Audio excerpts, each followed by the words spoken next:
Advocate Dishank from Vrishank law academy. आज हम बात करेंगे आपका सीपीसी की। ठीक है, सीपीसी में पहले हमें उसकी प्रोसीडिंग्स जाननी है। ठीक है, प्रोसीडिंग्स जानने से पहले हम एक जनरल इंट्रोडक्शन की क्लास ले रहे हैं आज। तो पहले जानते हैं कि कौन कौन से जजेस होते हैं। ठीक है, हाई कोर्ट का तो आपका डिफरेंट ही है। ठीक है, हाई कोर्ट की अभी बात करेंगे, हाई कोर्ट में अलग है, पर डिस्ट्रिक्ट लेवल पे देखते हैं क्या है। तो पहले जज का नाम है मिस शैलेंद्र कौर। अब ये देखिए यहाँ पर लिखा हुआ है प्रिंसिपल डिस्ट्रिक्ट एंड सेशन जज। ये पूरे एक डिस्ट्रिक्ट की, ठीक है, जैसे कोई डिस्ट्रिक्ट होती है, जैसे हमारे यहाँ शादरा है, ठीक है, आपका ईस्ट डिस्ट्रिक्ट हो गई, नॉर्थ ईस्ट डिस्ट्रिक्ट हो गई, ये शादरा की है वैसे तो। ठीक है, तो यहाँ पर इन्हें क्रिमिनल और सिविल पावर है। अब ये बात मुझे कैसे पता चली, यहाँ पर लिखा हुआ डिस्ट्रिक्ट एंड सेशन। सेशन है तो क्रिमिनल है, और डिस्ट्रिक्ट है तो आपका सिविल है। बट आपका यूपी साइड देखा गया है, जहाँ पर अगर डीजे भी लिखा है तो इट मीन्स वहाँ पर आपका उसे क्रिमिनल सिविल दोनों पावर है। बट अगर दिल्ली की बात करें तो यहाँ पर इन दोनों को, इनकी कॉज लिस्ट देखोगे तो आप यहाँ पर इनके कुछ केसेस सिविल के भी होंगे, कुछ केसेस क्रिमिनल के भी होंगे। ठीक है, अब बात करते हैं एडीजे रमेश कुमार टू की। देखिए यहाँ पर लिखा हुआ ए स्टैंड्स फॉर एडिशनल, ठीक है, और डिस्ट्रिक्ट जज। देखा जाए तो पावर में ये दोनों सेम है, पावर में ये दोनों सेम है। ठीक है, पर ये सीनियर जूनियर का लेवल हो गया। जैसे कि अगर एक सुप्रीम कोर्ट जज की देखा जाए और एक चीफ जस्टिस की देखा जाए, एडमिनिस्ट्रेटिव पावर को हटा दिया जाए। ठीक है, सुप्रीम कोर्ट के जज सिंपल जज और चीफ जस्टिस ऑफ इंडिया की देखा जाए। ठीक है, अगर सीनियर जूनियर के लेवल की बात हटा दी जाए तो पावर में दोनों सेम है, अगर जुडिशियल पावर में देखा जाए तो। ठीक है, तो वैसे ही है कि इन दोनों को तो पावर सेम है, सेम जुडिक्शन की पावर है। जो ये केस ट्रायल कर सकता है वो ये केस ट्रायल कर सकती है। ठीक है, तो सेम पावर तो है, पर यहाँ पर क्या है, ये क्या है, और ये यहाँ पर देखिए, यहाँ पर लिखा हुआ एडीजे, एडीजे, तो यहाँ पर ये डिस्ट्रिक्ट है। ठीक है, यानी कि डिस्ट्रिक्ट है मतलब यानी कि ये इन्हें सिर्फ सिविल केसेस की पावर है, और इन्हें क्रिमिनल सिविल दोनों है। अब बात करते हैं, ये तो हो गया आपका जुडिक्शन दोनों जजेस की। अब बात करते हैं एससीजे की, दीपक शरावत। इसका मतलब है सीनियर सिविल जज, यानी कि सीनियर सिविल जज। कई जगह पे इन्हें सीनियर डिवीजन जज भी कहा जाता है। ठीक है, दिल्ली की बात कर रहे हैं हम ये ज़्यादातर अभी। ठीक है, तो कहीं अब बात करते हैं प्रज्ञा। अब देखिए यहाँ पर लिखा है एसीजे। ठीक है, अब ये क्या है, इनका मतलब है एडिशनल सिविल जज। पावर में ये दोनों सेम है, पावर की बात करी जाए तो दोनों सेम है, क्योंकि यहाँ पर भी बात आ गई एडिशनल की, जहाँ एडिशनल आ जाता है इट मीन्स पावर में तो सेम है आपका। अब इनसे जो नीचे होते हैं वो होते हैं सिविल जज। जो आपकी जो जुडिशरी में भर्ती भी होती है वो आपका इसमें भर्ती होती है। जैसे ये अमन कुमार शर्मा जी है, ठीक है, बहुत अच्छे जज है। अब ये क्या है, एक सिविल जज है। सिविल जज का मतलब यानी कि इनको, ये इन सबसे नीचे है। अगर सिविल की रैंक में देखा जाए तो ये सबसे नीचे है। जो आप बाकी तो नीचे का मतलब इनको भाई, यानी कि इनके केसेस के वो अलग है। जो आपका लोअर जुडिशरी से भर्ती जो होती है वो यहीं से भर्ती होती है। बाकी तो आपका ये जितने भी है ये प्रमोशन पोस्ट होती है। हालांकि ये एडीजे में हायर जुडिशरी से भी जा सकते हैं, ठीक है, बट ये जो है प्रमोशन होते हैं। तो जो भर्ती होते हैं वो आपका सिविल जज ही भर्ती होते हैं। ठीक है, तो ये सिविल जज है, यानी कि आपका इनमें सबसे नीचे। अब बात करते हैं कि ये है क्या, इनसे होता क्या है, इनसे जुडिक्शन डिसाइड होती है। जैसे अगर दिल्ली की बात करी जाए, दिल्ली में 3 लाख तक के केस आपका ये सुन सकते हैं, 3 लाख से ऊपर के और 2 करोड़ तक। ठीक है, 2 करोड़ तक कोई केस है तो वो आपका डिस्ट्रिक्ट जज, डिस्ट्रिक्ट लेवल के जज सुन सकते हैं। ठीक है, और 3 लाख के ये सुन सकते हैं, ये सुन सकते हैं, ये सुन सकते हैं। ठीक है, आरसी का मतलब होता है रेंट कंट्रोलर। ठीक है, अभी इस पे भी आएंगे अब। तो यानी कि 3 लाख से नीचे के तो इनको पावर हो गई, और इससे ऊपर की हो गई इनको पावर हो गई। ठीक है, तो ये चीज इसलिए देखी जाती है। जैसे मान लो कोई मेरी प्रॉपर्टी का सूट है, प्रॉपर्टी का सूट है मेरा, या रिकवरी का सूट है, वो 2 लाख रुपए तक का है। ठीक है, 2 लाख का तो इनके इनके इनके पास जा सकता है। और अगर वो मान लीजिए 3,50,1500 रुपये वो है, ठीक है, रिकवरी का केस है या प्रॉपर्टी का केस है, कहाँ जाएगा, यहाँ जाएगा। ठीक है, तो ये चीज जुडिक्शन इसलिए डिसाइडेड होती है। अब जैसे आरसी की बात करी जाए तो ये होता है rent controller. Delhi rent control act बना हुआ, तो इन दोनों को पावर मिली है, इन ये रेंट कंट्रोल के केस नहीं सुन सकते। तो ये तो बात हुई आपका जजेस की, कि जजेस कौन कौन है। अब बात करते हैं आपका कैसे होता है। पहले हम बात करते हैं, जैसे ही कोई जज है, ठीक है, इन जज के सामने जो आएगा वो प्लेंटिफ। ठीक है, प्लेंटिफ। ठीक है, प्लेंटिफ भी कहा जा सकता है, पिटिशनर भी कहा जा सकता है, आपका पिटिशनर भी कहा जा सकता है। इन दो, ये दो वर्ड ज्यादातर सिविल में कहा जाता है। जो इनके सामने आएंगे वो होंगे डिफेंडेंट एंड रिस्पॉन्डेंट। ठीक है, सामने वाली पार्टी डिफेंडेंट, इधर वाली पार्टी प्लेंटिफ। ठीक है, ये तो हो गए प्लेंटिफ और डिफेंडेंट की बात। अब प्लेंटिफ अपना जो लेकर आएगा वो प्लेंट लेकर आएगा। ठीक है, प्लेंट लेकर आएगा या पिटिशनर लेकर आएगा। पिटिशनर है तो पिटिशन लेकर आएगा, प्लेंटिफ है तो प्लेंट लेकर आएगा। और डिफेंडेंट या रिस्पॉन्डेंट क्या लेकर आएंगे, अपना डब्ल्यूएस। ठीक है, इसका जवाब, डब्ल्यूएस का मतलब होता है रिटन स्टेटमेंट, इसका जवाब। जो आपका प्लेंट की बात करी गई है वो आपका ऑर्डर 7 में बात करी गई है। ठीक है, और डब्ल्यूएस की बात ऑर्डर 8 में करी गई है। ठीक है। अब ये तो बात हो गई आपका कि प्लेंट लाने की बात। अब प्लेंट लाने के बाद हम एक मिनट जरा कलर चेंज कर लेते हैं, थोड़ा सा आपको समझने में आसानी होगी। अब प्लेंट लेकर आया, ठीक है। मान लो ये तो आपको ऐसे बताया मैंने। अब जज है, यानी कि प्लेंटिफ आएगा, प्लेंटिफ ने उसके केस को सुना। अभी यहाँ पर सम्मन्स नहीं हुए, इशू सम्मन्स सामने वाली पार्टी को नहीं हुई, केस को सुना, ये प्लेंट लेकर आया, ठीक है। इसके प्लेंट को सुना और सामने वाले को बुला लिया, ठीक है, डिफेंडेंट को बुला लिया। अब मान लो डिफेंडेंट नहीं आया, if defendant is not present, ठीक है। जैसे कोर्ट ने डेट लगा दी 1 जनवरी को, डिफेंडेंट हाजिर हो, सम्मन्स भेज दिए, तो क्या होगा? अगर डिफेंडेंट नहीं आया तो आपका इसका अगर सम्मन्स सही से गए हैं, ठीक है, ड्यूली डिलीवर्ड हुए हैं और ये इंटेंशनली अवॉइड कर रहे हैं, तो आपका ऑर्डर 9 पावर में आ जाता है, ठीक है। ऑर्डर 9 आपका ये बात करता है, ऑर्डर 9 में आपके बहुत सारे हैं कि उसमें अगर प्लेंटिफ नहीं आया तो क्या होगा, रिस्पोंडेंट नहीं आया तो क्या होगा। तो ऑर्डर 9 काफ़ी वो उसके ऊपर है कि प्लेंटिफ नहीं आया और डिफेंडेंट आ गया, डिफेंडेंट नहीं आया तो प्लेंटिफ भी आ गया। तो यहाँ पर अभी हम बात करते हैं कि अगर डिफेंडेंट नहीं आता तो क्या होता है। और अगर डिफेंडेंट आपका मान लीजिए,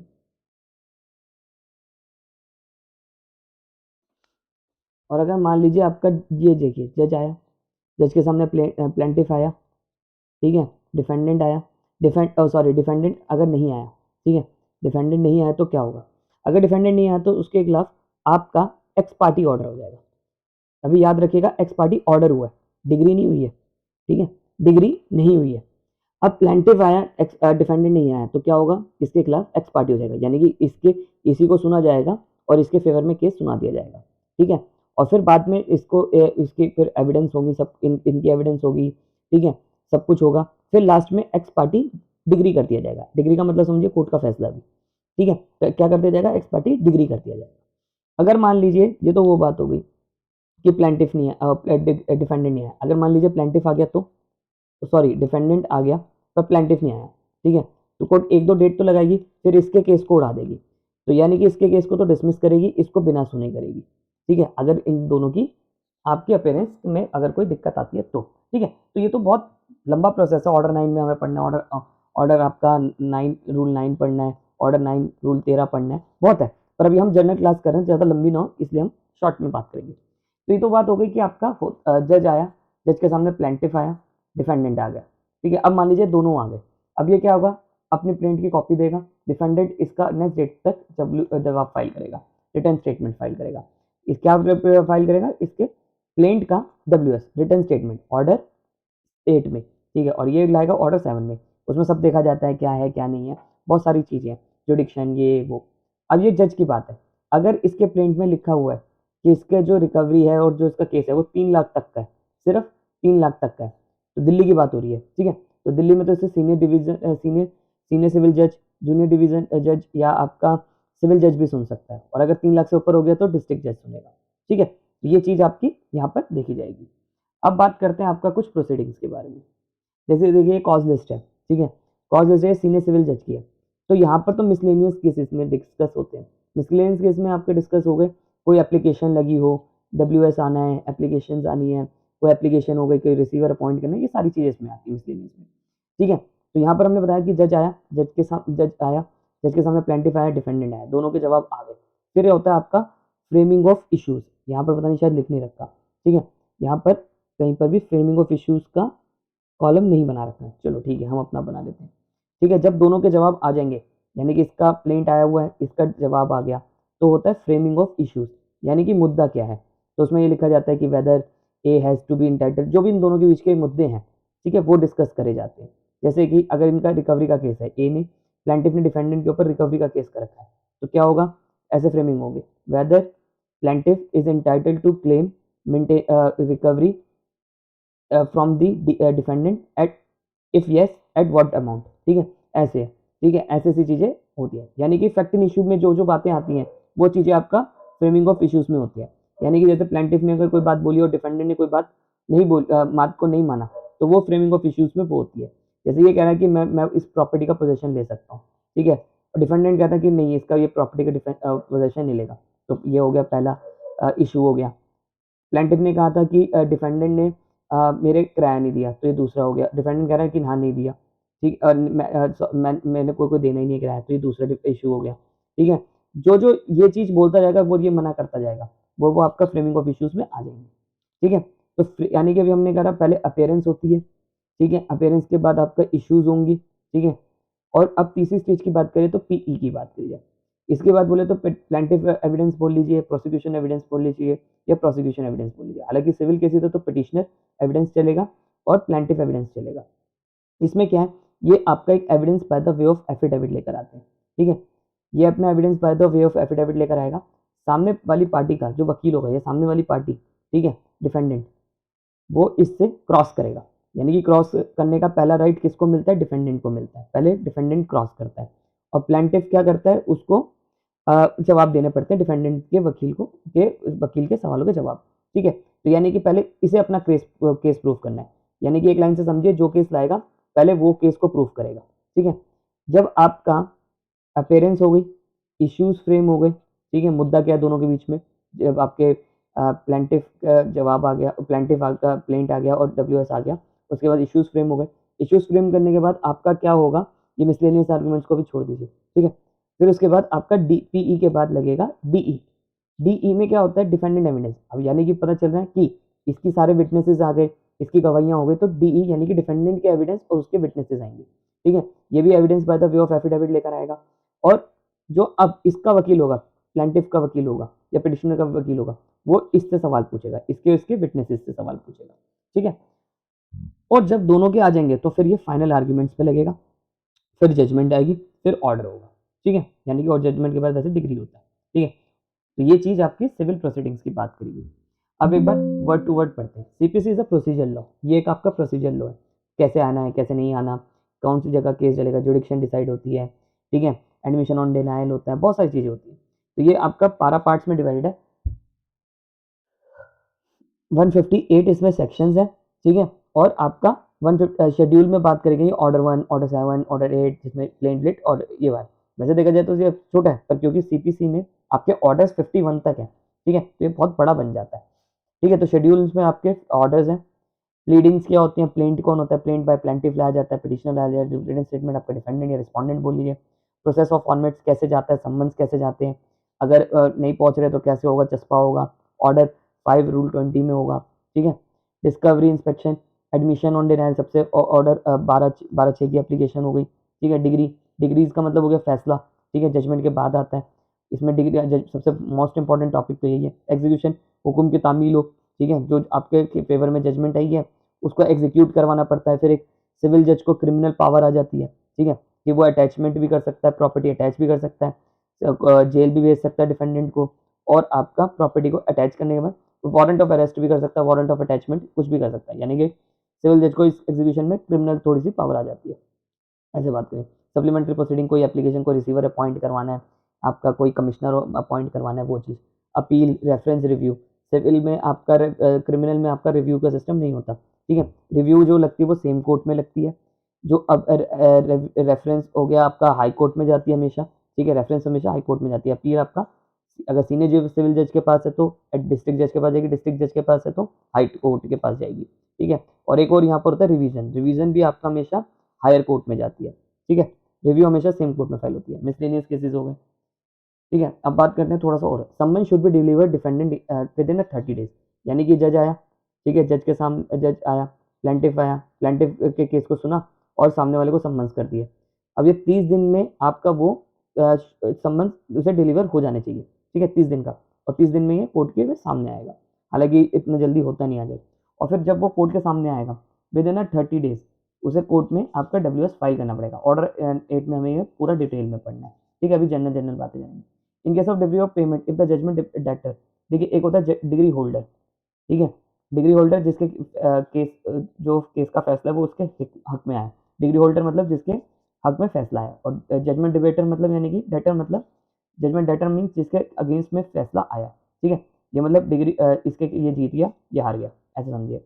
अगर judgment debtor does not pay, it can in civil prisoner. यानी कि देखिए वही बात आ गई आपका एग्जीक्यूशन की स्टेज पे। ठीक है, देखिए एग्जीक्यूशन में आपका 2 बंदे आते हैं, एक आता है डिग्री होल्डर। ठीक है, जरूरी नहीं है जो केस लेकर आएगा वही डिग्री होल्डर होगा, कोई भी हो सकता है, लास्ट में जीत कोई भी सकता है। ठीक है, डिग्री होल्डर आया, आपका जजमेंट डेटर आया, ये 2 आ गए।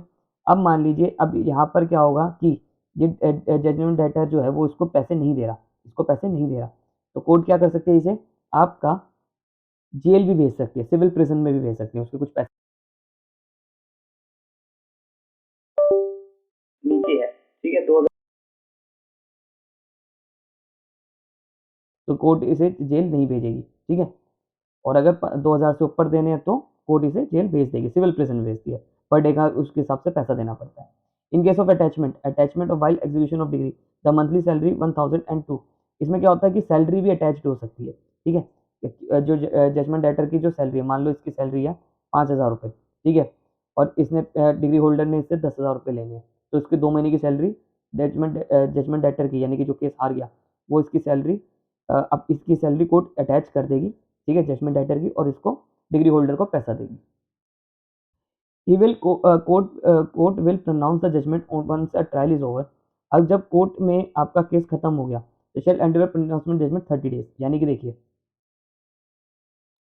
आपका, यही मैंने बताया कि पहले अपेयरेंस होती है, सामने की पार्टियां आती हैं, जवाब ववाब देती है, फिर इश्यूज फ्रेम होते हैं, फिर आपका पीई होता है, फिर डीई होता है, फिर आपका जजमेंट होती है। अब ये जजमेंट में और आपका फाइनल आर्ग्यूमेंट्स होती है, ठीक है, फाइनल आर्ग्यूमेंट्स में और जजमेंट में आपका 30 दिन से ज़्यादा नहीं होना चाहिए, ठीक है, जिस दिन फाइनल आर्ग्यूमेंट्स हुई उस दिन के बाद से 30 दिन होने चाहिए, ठीक है, जजमेंट में, यानी कि 30 दिन में कोर्ट को फैसला सुनाना पड़ेगा जब आपका फाइनल आर्ग्यूमेंट्स हो गई है तो, ठीक है।